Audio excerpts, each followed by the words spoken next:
please join me to receive at Unscripted Live SACO. I believe we can do better than we've done for him tonight. Thank you so much, sir. You play so many parts now. You are so dynamic about this career of yours, and you've reinvented yourself so severally, and you've carved a niche for yourself that it looks as if you don't have competitors.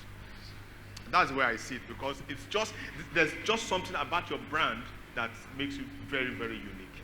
Can you just share with our audience how it was in the beginning?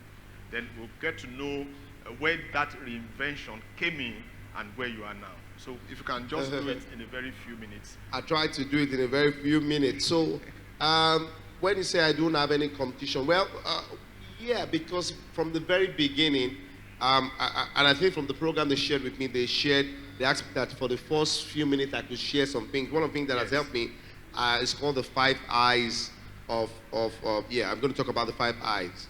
One of the things that helped me is identity. I found my identity early enough, and I think God helped me. Thank God for mentors. Mentors helped me. As a teenager, I knew as a teenager that I was going to become a comedian. I didn't know it was going to be this big, but I knew that I had something for comedy. And so I think I was 16, 17 when I got inspired to begin to think about the name that I want people to call me, because I started comedy in church. So my first name is Sunday, by the way.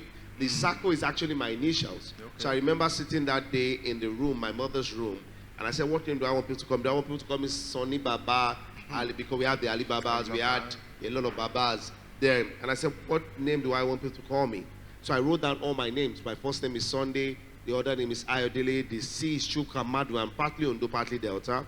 I'm more of a Delta guy than a Yoruba guy. Well, apologies for people that have come from Ondo. So I speak Igbo more than I speak Yoruba.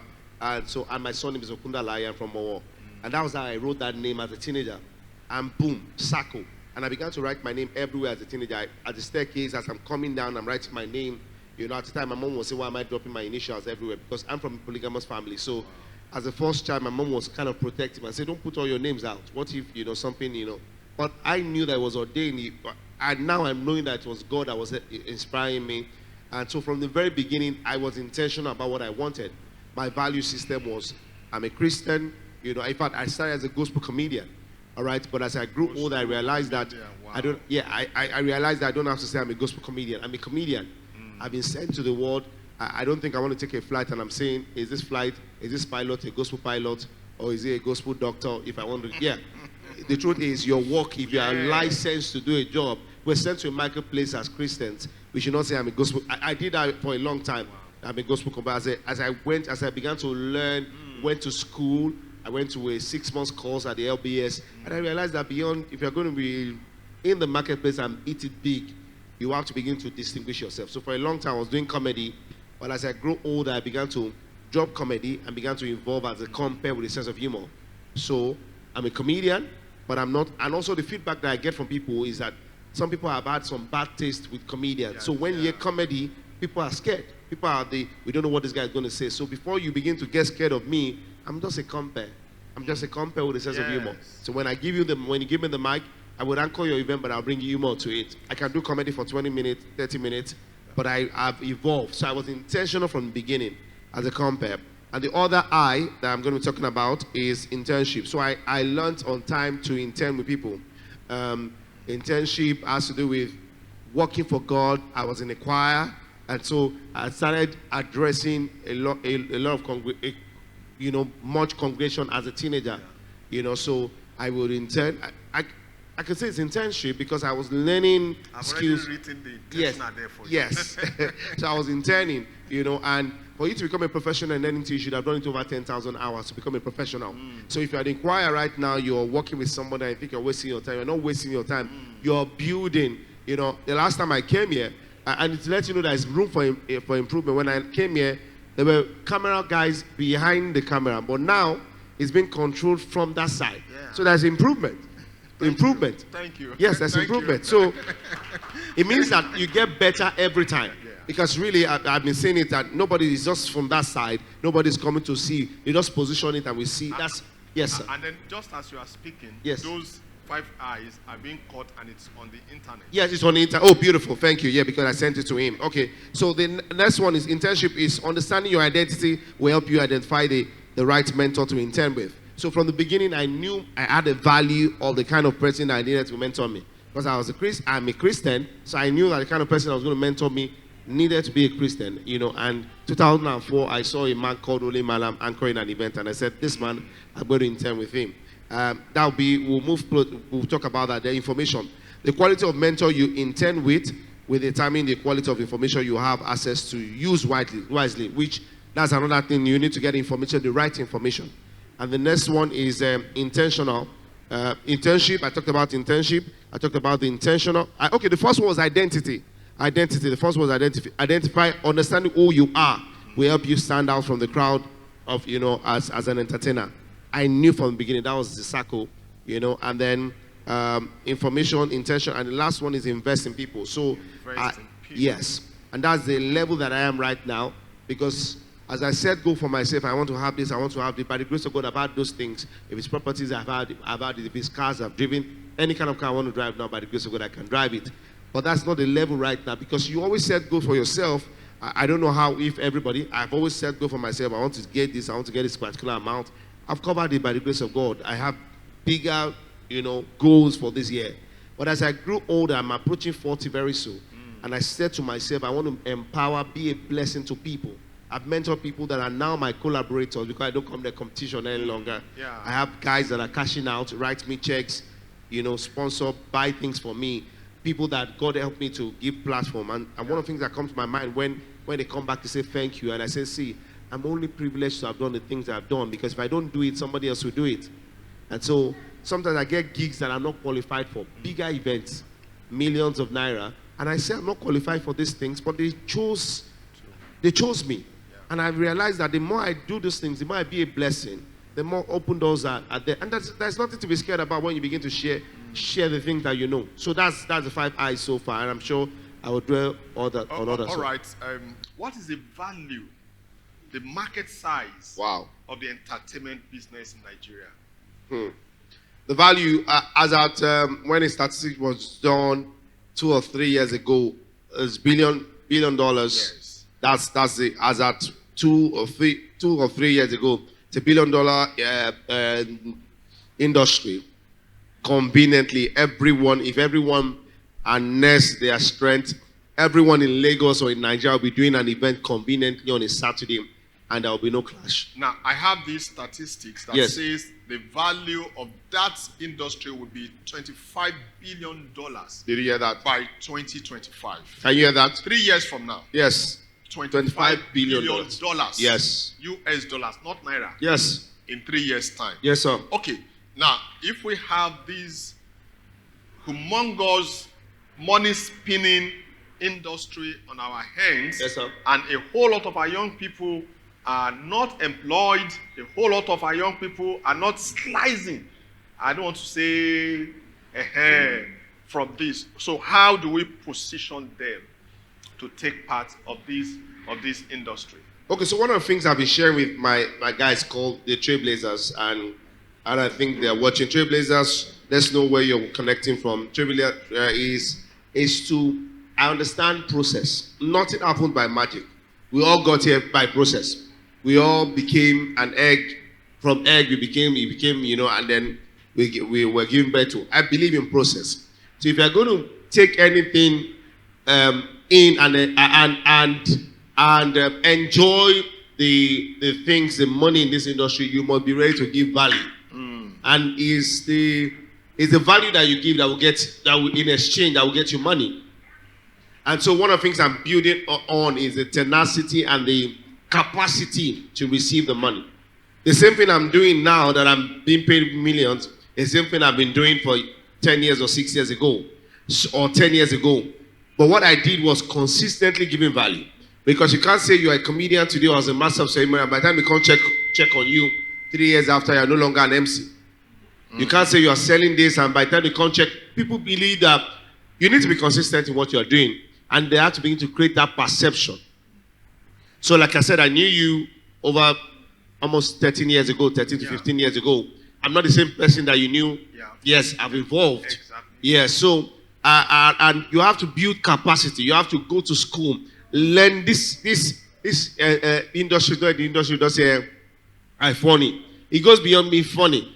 I had to go to school to learn. I had to go to a separate school to learn presentation skills. I went to a 6-month course, PEFT. I get training on pronunciations, on how to pronounce my words. I learned those things. I have guys that teach me. I have guys that are my proteges, but know how to teach me on how to crack a joke, how to finish a joke. So I have a joke, I don't know how to finish, and I reach out to them, guy, and I call him. I've learned that the fact that I'm their mentor does not mean I can't learn from them.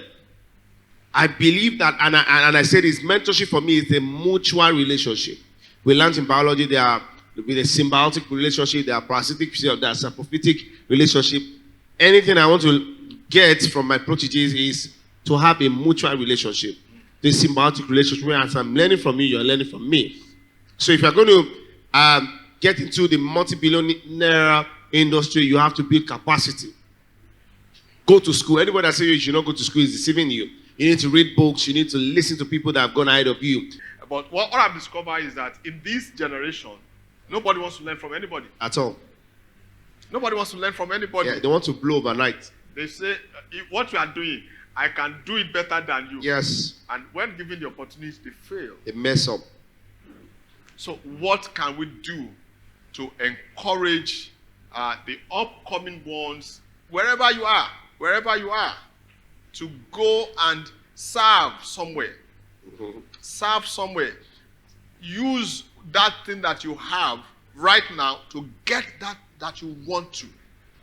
Look for an organization, look for someone, look for a platform, volunteering. Volunteer, that's the word, volunteer. You have to, what if I tell you I still volunteer? I still volunteer to date. There's some kind of event that I want to do, and I know that if they do not have me in, they have somebody else they want to use, and you must leave your pride and say, why I go to meet. I still send messages. I say, see, do you mind if I anchor your event for free?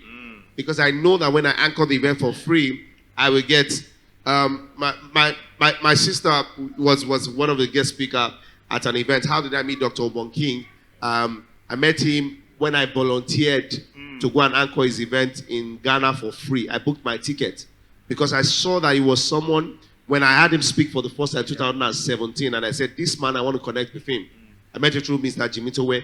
I went to anchor his program also for free. His conference called the Free Conference. So if somebody doing free conference, you want to charge the money person free. So I did an event free. That would be going for a kill. Yes. So it was conference, and I say this everywhere. Mr. Jimitowe hasn't paid me, but the blessings that I've gotten from Mr. Jimitowe is beyond money.